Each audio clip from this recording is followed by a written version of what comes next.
साथियों, आप देख रहे हैं डूंगर मालानी और आज हम लोग बाड़मेर जैसलमेर की राजनीति को लेकर आज विश्लेषण करेंगे। कल भारत के प्रधानमंत्री नरेंद्र जी मोदी कल बाड़मेर के अंदर विशाल जनसभा का आयोजन किया और जिसमें कल मोदी जी ने कुछ बयानबाजी ऐसी की कि पूरा दिन बयानबाजी सरसों में रहा। सोशल मीडिया के अंदर लोगों ने एक ट्रेंड बना लिया जिसमें बताया कि बाबा रामदेव जी की जो जन्मस्थली ऊंडू कश्मीर है उसको जम्मू कश्मीर बना दिया। इस तरह की प्रतिक्रिया जबरदस्त तरीके से सोशल मीडिया पर कल वायरल हो रही और जिस तरीके से मोदी जी ने जिस तरीके से कैलाश चौधरी का समर्थन के नाम पर एक जनसभा का आयोजन किया है उसमें कहीं न कहीं एक भीड़ भी लाख 1.5 लाख लोग जुटा पाए। तो आज हम बाड़मेर जैसलमेर की राजनीति को लेकर आज विश्लेषण करेंगे जिसमें क्या कुछ आंकड़ा बैठ रहा है, किसकी क्या गणित बैठ रही है। तो आज हम लोग आपको विस्तार से क्या कुछ नेता हैं, क्योंकि हम लोग भी लगातार फील्ड में हैं, आम जनता से मिल रहे हैं, नेताओं से मिल रहे हैं, कैसा क्या समीकरण बैठ रहा है। तो आज हम बाड़मेर जैसलमेर की राजनीति को लेकर विश्लेषण करेंगे किसका इस वक्त किसका पलड़ा भारी है। तो अभी बाड़मेर के अंदर अब देखा जाए तो अब शतरकोणीय मुकाबला नजर आ रहे हैं। क्योंकि शतरकोणीय मुकाबला इसलिए नजर आ रहा है क्योंकि SC/ST का वोटर भी एक पलड़ा मजबूर आ रहा है जिसमें ताराराम मीणा है जो एक समाज के बहुत बड़े लीडर हैं जिन्होंने SC/ST का वोट खींचने के लिए भरपूर बाड़मेर बालोतरा के अंदर 2 सभा भी की है और लगातार पिछले 3-4 महीनों से मानवाधिकार यात्रा भी कर रहे हैं जिसमें SC/ST के वोटों को भी वे अपने और आकर्षित खींच रहे हैं। और बात करें मुख्य पार्टी की, बात करें उम्मीदवार बेनीवाल हैं जो अपनी पार्टी को लेकर मजबूताई से लगातार जनसंपर्क कर रहे हैं। रविंद्र सिंह भाटी भी लगातार सूरत, वाराणसी, मतलब दूर दूर अहमदाबाद वगैरह यात्रा कर रहे हैं। कहीं न कहीं मुकाबला जो बाड़मेर के अंदर ये शतरकोणी नजर आ रहा है। तो मतलब शतरकोणी की दृष्टि से कितना कुछ क्या समीकरण बैठता है। तो बात करें रविंद्र सिंह भाटी की, बात करें तो अभी रविंद्र सिंह भाटी भी कहीं पर भी जाते हैं तो उनका भी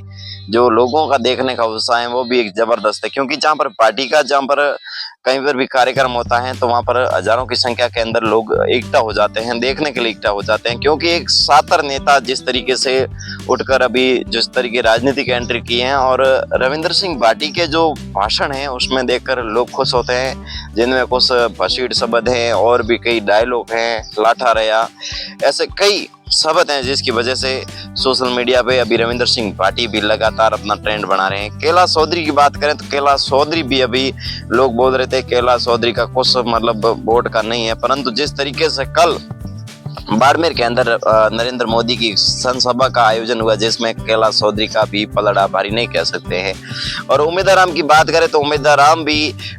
लगातार कड़ी टक्कर नजर आ रही हैं। जिस तरीके से उम्मीदवार बेनीवाल भी कहीं पर भी जनसभा कर रहे हैं तो लगातार ट्रैक्टर हैं, बड़े बड़े लोग रैलियां काफिला कर रहे हैं। कहीं न कहीं बाड़मेर का जो एक राजनीतिक का भी जो एक बात करें तो जितना विशाल संग्रह हो गया है पूरे देश के अंदर एक सरसों बन गया है। अगर बात करें तो जितना खर्चा बाड़मेर और जैसलमेर की पॉलिटिक्स राजनीतिक पर हो रहा है इतना कहीं देश के अंदर मुझे तो नहीं लग रहा है। क्योंकि जिस तरीके से यहाँ पर लोग अलग अलग जिस तरीके रैलियां कर रहे हैं, जिस तरीके से यहाँ पर लोग अलग अलग लोगों को किस तरीके से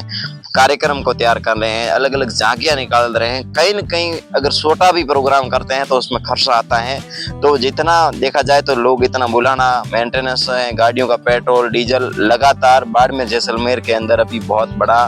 कुछ राजनीति के अंदर बहुत बड़ा अगर बात करें तो अभी खर्चा के नाम पर भी बहुत बड़ा मतलब बात करें तो खूब ज्यादा खर्चा हो रहा है। और बात अब सीधी सीधी बात यह है कि कहीं न कहीं शतरकोणीय मुकाबला है वो बाड़मेर के अंदर है। अब किसकी क्या किस्मत क्या कहाँ पे पलटेगी वो तो आने वाला वक्त बताएगा, आने वाला समय बताएगा। क्योंकि बात करें ताराराम मीणा है जो लगातार लोगों से मिल रहे हैं और जिस तरीके से उनके भी वोटर्स कल परसों ताराराम की मीणा की जिस तरीके से रैली थी बालोतरा के अंदर, वहां पर भी लाख लोगों की अगर भीड़ इकट्ठा करना एक कम बात नहीं है। क्योंकि जिस तरीके से ताराराम मीणा भी इस तरीके की रैली कर पाते हैं तो एक शतरकोणीय मुकाबला नजर आता है। कहीं न कहीं बाड़मेर जैसलमेर की राजनीति के अंदर किसके मारवाड़ में कहावत है, ऊंट किस करवट बैठेगा, किसकी क्या सिंहासन होगी, क्या कुछ बातचीत होगी, तमाम बातें देखने वाली तस्वीर होगी। बाड़मेर जैसलमेर की आज हमने आपके सामने विचार किया, आपके साथ में विश्लेषण बताया। जिस तरीके से लोगों की जो उम्मीदें हैं क्योंकि जो लोग हैं अलग अलग पार्टियों को मतलब पसंद कर रहे हैं, अलग अलग नेताओं को पसंद कर रहे हैं, परंतु जो एक अंदर के अंदर कल एक और भी है, रविंदर सिंह भाटी के लिए भी बहुत बड़ा